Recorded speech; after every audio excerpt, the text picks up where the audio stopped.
How's it going, everyone? Welcome to Hard Cruise Racing, and welcome to a series that we're calling the Bare Basics, where we want to take individual automotive components or systems and try to break them down in the easiest way possible. That way you can help understand them, know how to test them, diagnose issues that you might be having, or if you're building something cool, know where the important parts come in, and that way you, as an individual, can understand the systems, okay? So, today we're going to be talking about water pumps. Water pumps are going to be found on anything that is water cooled. If your vehicle has a radiator, it has a water pump. The only time you're not going to see water pumps is if it's going to be like really old vintage stuff like Volkswagen Bugs were air cooled, old motorcycles were air cooled. Some dirt bikes are still air cooled. You're kind of going to know if it's air cooled because you're going to look at the front of it and there's not going to be a big radiator. What's a radiator, you may ask? Hold on, I got you. Hold on, stay right there, okay?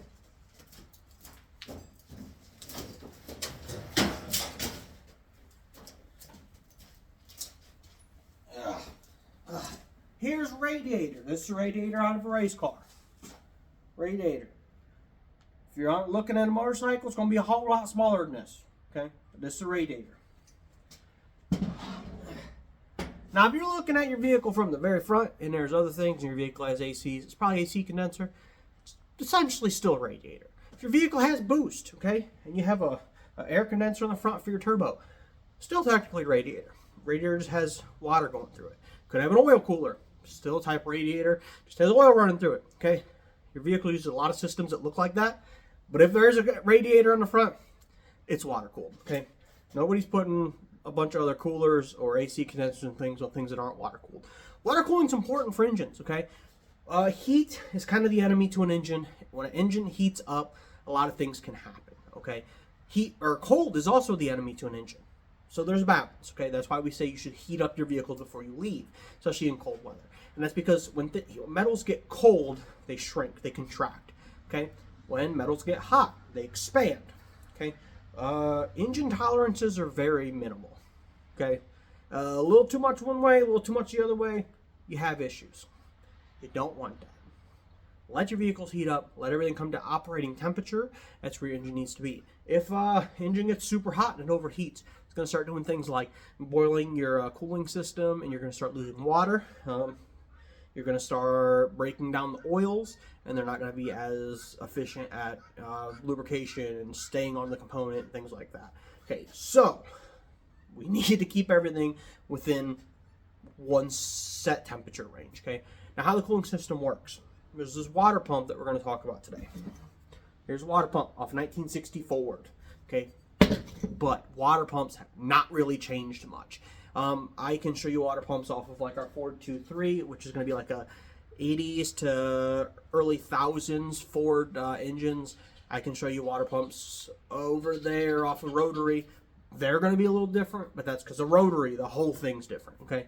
But essentially, they're all the same concept of you have to have a pump to move that water, okay? This is the pump we're talking about, and I'll show you that more in depth because the nice part about a 1960 water pump is it comes apart, so we can look inside of there, okay? The big thing we have to remember, okay, and I wish I had my whiteboard behind me in the race trailer, but we're out in the barn, so we're going to talk here, okay? You have the engine, which is creating a lot of heat. An engine is this control of a whole bunch of little explosions, thousands of them, okay? We have this engine, which is this block of heat. We need to get rid of some of that heat. So we're going to take the water inside the engine, we're going to put some water in there, we're going to take it out, and we're going to send it up to a radiator. Remember that thing I held up over here? This thing? Okay, so we're going to put hot water in here. And then we're going to drive down the road. So air passes through that radiator. You can see through it. Air is going to pass through there.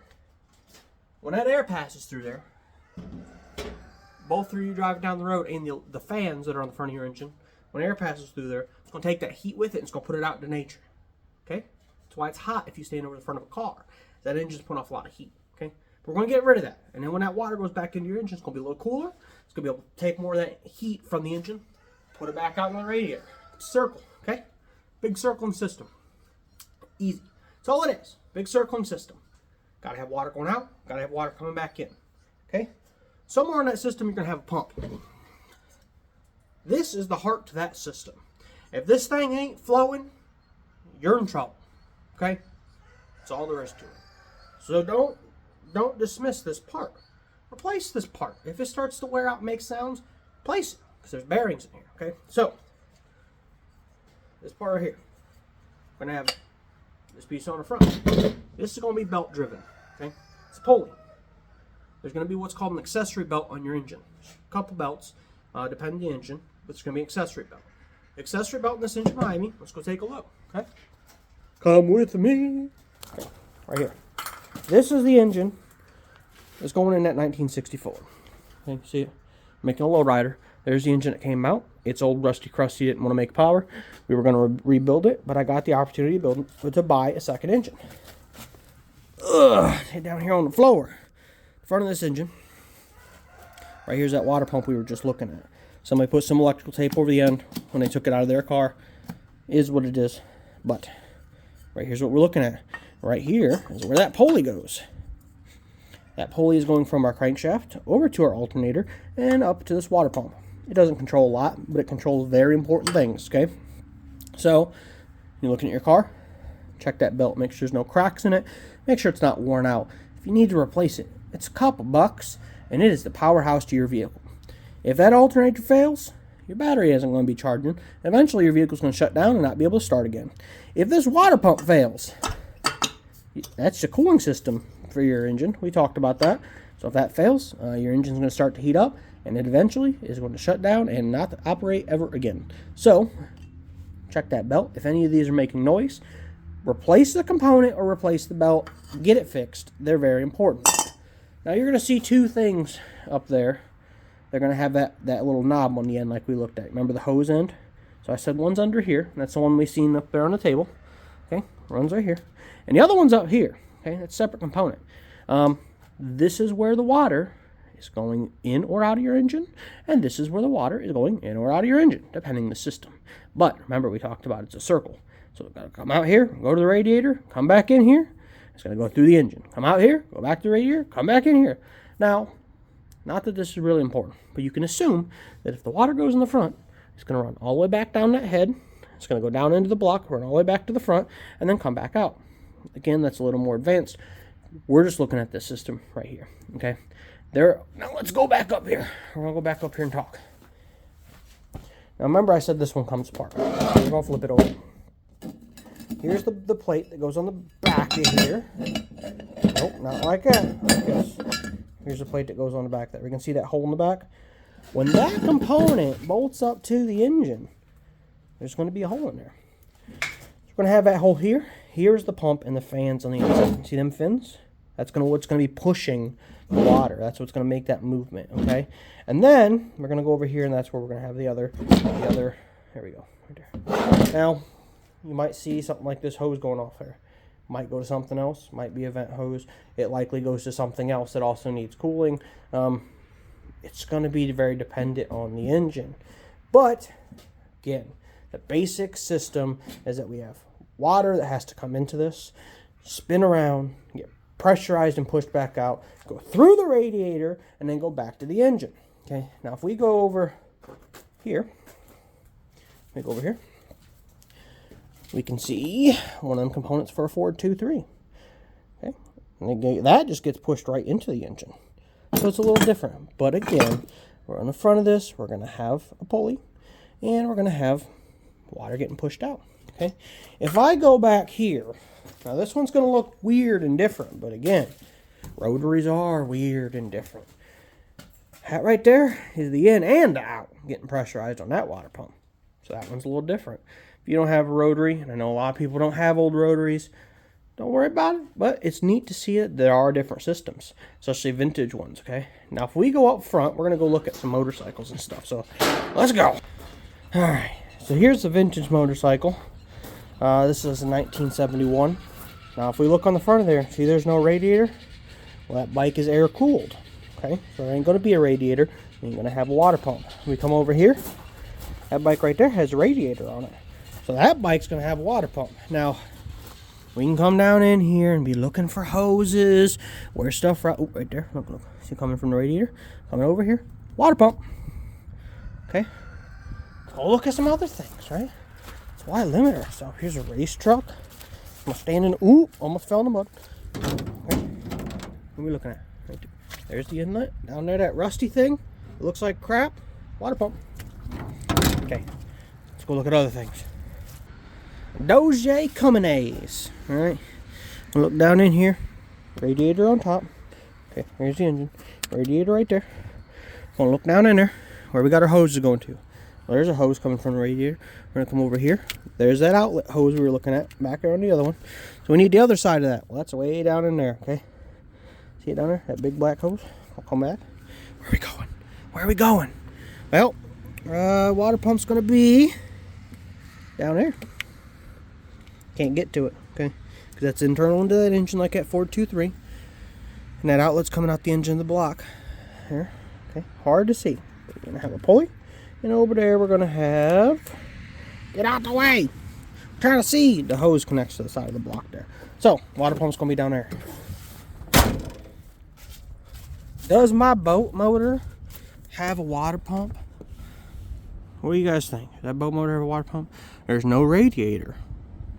But it's kind of a trick question because boat motors pick up water from the water you're driving over. So we actually do have a water pump there. Right there in the front. See that big old pulley? That's a water pump pulley. Okay? Again, boats are a little different. We're going to be picking up water through the engine on the outside. So we're actually going to be picking up water back here. But that doesn't change the fact that it still has water pumps. But again, when we're talking about vintage motorcycles and things, they're not going to have water pumps. Actually, we have one more project to look at. Ugh. It's a vintage dirt circle track bike we're working on. And the light on there. Now, the engine's kind of taken apart. We're going to have to think about this here for a second. Now, we remember where the water pump came out of on that other motorcycle. But another way we can look at this is that engine right there ain't much bigger than the cylinder itself, which means there ain't space for water to flow through that. There's no radiator that's on the front of it. There's no brackets for a radiator on the front of it. The exhaust there is actually what goes on the front, tucks up underneath. But there's no water pump on this. Again, that's a 1980s motorcycle, but it's air cooled. Okay. Now, I would love to be like, well, see the fins? That's what's going to indicate it's air cooled because air gets pressed through the fins. But I'll tell you what. I've owned a few motorcycles over the years, and even when something's water cooled, they still put the fins. It does increase cooling, okay? Going down the road, and your engine's at a higher RPM, it needs to cool off. But again, we're going to have a water pump on any modern engine. So how can you test your system? How can you know that your water pump and the whole system's operating well? First off, you should never have to refill any coolant in the cooling system. Okay, coolant. I know I talked about water, but in the system, you're going to mix water and a coolant, or it comes pre-mixed sometimes. But it's what it is it helps reduce the freezing temperature. So it's not going to freeze at 32 degrees. It might freeze at 0 degrees. And it's going to increase the boiling temperature sometimes. Boiling temperature will increase over pressure. Your cooling system is pressurized because of that pump. So it's actually not going to boil at 220. It'll probably boil more around 240-ish. But that's why, if you ever heard the warning about never opening your pressure cap on the top, that's why. Inside the system, because of the pressure from that cap holding it in, you're not going to boil till 235, 240, and if it's starting to get hot and you take that cap off, it'll explode like a geyser because it's pressurized, and it might be boiling, and it's going to hurt. I can tell you from experience it's going to hurt, okay? Don't do it. So, things that could go wrong in the system. A lot of them have to do with this pump, okay? Well, first off, make sure the system's not leaking. All them black hoses that you've seen on the engines that we just went and looked at, all of those are made of rubber. Rubber absorbs moisture over time, and they do break down from things like moisture and heat and the sun and the UV rays from the sun, things like that. Those black hoses do break down. Now, if your hoses do start to break down and they look crusty, crimey, and nasty, replace them. A lot of those hoses are going to be less than $10. Most of them is going to be less than $20. Replace it. Okay, it's not something you want to risk your vehicle over, because when you're driving down the road, especially down the highway, if you start to get a leak, all of that smoke and stuff is going to be behind you. You might never see it till your engine is having major issues. Replace it. okay? That's the big thing. Check your radiator, check your hoses, check your connectors, make sure none of them are leaking. If you ever have to add coolant to your vehicle, something is leaking. The other thing that can go bad is within this pump. Okay, we talked about this pulley on the front. Now with that pulley on or off, and if as long as your belt isn't connected, you should be able to free spin this pump. I can free spin this pump quite easily. Okay, that needs to happen. There's a bearing in there that could fail over time. If your pump or the pulley is making a weird noise, a grinding, a squeaking, a squealing, replace it. Okay, a lot of vehicles down the road you'll hear a squealing noise. One of the bearings in there is going out. Could be this bearing, could be your alternator bearing, could be your AC compressor bearing, could be something. Find it and replace it, because unless it's the AC, all those other components are like essential to keeping your car running. So if they're failing, get rid of them. Okay, again, almost all of these pumps can be replaced for under $100. I say almost because vintage stuff like this is hard to find. But on all your new stuff, it's not that expensive open part. It's expensive, but it's a lot less expensive than a whole engine. Okay, so make sure it doesn't wiggle in and out. That would be an indication that the bearing is going bad. This one's good. Make sure it spins freely. That would be an indication that the bearing's going bad, or something's bent on the inside, or it's rusty, crimey, gummy, and you need to get rid of it. Okay? That's about it. If it's not leaking, and that's pumping water, or coolant, you're good to go. Now, the only other thing in that system that could go bad is your fan. If you're using an electric fan, there's going to be a switch that's going to turn on at such a temperature. Now, your vehicle's going to determine that temperature. Some of them are going to be like 180 or somewhere up there. When your temperature gets up to that point, the electric fan is going to kick on. It's going to bring your temperature back down. A lot of modern cars, the thermostat sensor or the temperature gauge on your cluster is not reading real temperature. Okay, because they found that people panic when they watch your temperature go uppy downy, like it does in the real world. Okay, because when we're out racing, we're reading what's called real gauges or real readings, and you might watch that temperature go up to 210 and then come back down to 160 and back up to 210 and back down to 170 and back up to 210. And when you're watching the gauge go like this, you assume something is wrong. But that's what happens when the fan kicks on and off. So if you want to test your fan, start your car and then let it run for a while and then go stand out in front of it. And it might idle real quiet, and then when it gets too hot, you're in here, that electric fan kick on. It's going to bring the temperature back down. And then it's going to stop. And then after a while, it's going to kick back on. It's going to stop. It's going to kick back on. It's going to stop, all right? It's a dance. Now, if you're looking at older stuff, I don't have any of the fans on these. So let's look at, there's a truck engine behind you. Hold on. We're going to climb back there. These are all shelves that I just pulled in here. But this is a 94 Ford Ranger with a 3.0 in it. See that up there? See that big old fan on the front? That is a clutched fan. That works a little different. That engine could run and that fan not spin at all. And when there's a spring in there, and as it gets hotter and hotter, the spring's going to expand and all of a sudden it's going to grab that fan and kick it on. Kind of works like an electric fan that was using mechanics back in the day. Those fail a lot. And then the fan will just be running all the time. And then your engine, it'll run fine. It just won't run right. I mean, won't get up to full temperature. It's not actually controlling itself. It's just on. So if you see one of those, don't push fingers in there. Keep your fingers away from there. It'll take them and it'll keep them. Okay? But that's what that is. That's a clutch fan. Your fan has to be kicking on and off. Has to happen. So that could fail too, but that's how you test that. There are other ways you could test it. Removing the wiring, hooking in a battery, blah, blah, blah, blah, blah. If it's not operating from your vehicle, it's bad. Or some other component that's supposed to be switching it on is bad, and you probably need to start testing that whole system, okay? So that's all the ins and outs of the cooling system. That's what could go bad, what could be okay, how to test things like these parts. Again, shouldn't be any play. It shouldn't be any wiggly. It shouldn't be hard to rotate. If I walk out here to this old rusty, crusty engine that came out of our Fairlane, and I try to spin that right now, well, it ain't even on there. Well, I was going to show you that some of them are bad. I forgot that's the one that I restored. If I grab this one, and I try to spin it, it spins because it's not bad. Last thing. If there ain't water in the system, it can't be pumping water. What I mean by that is that these blades have to be completely underwater to rotate water. If there's air in your system, you could be having issues where it's not cooling correctly. This is what we call bubbling the system. You let your car get hot and you go through and squeeze all the rubber lines to cause bubbles to happen, and it'll leak the air out the top. Refill when you're filling the system initially. All of that should be done. If you're going to fill the system at home with new coolant and stuff, with the cap off, start the car, let it come up to heat, let it be circulating that water, and every once in a while you might see bubbles come out of it. Add a little more in. Let the bubbles come out of it. Add a little more in. Okay, that's called bubbling the system or air bleeding the system. A lot of names for it. If you have air in your system, it ain't going to be pumping water correctly, because every time that air gets over to the pump, it's just going to slosh rather than pump. Okay, the pump needs to be completely covered, completely saturated to really be able to create pressure. That is everything that I can think that could possibly go wrong with your water system, your water pumps, things like that. If you have any questions, feel free to leave them in the comments below.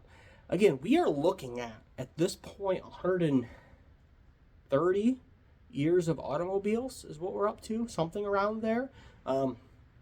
So, of course, things have changed and been improved and altered over time, so that way you don't have to understand as much about your vehicle to be able to own a vehicle. But that doesn't mean you don't want to fix it, because expenses are high, okay? Mechanics are not cheap.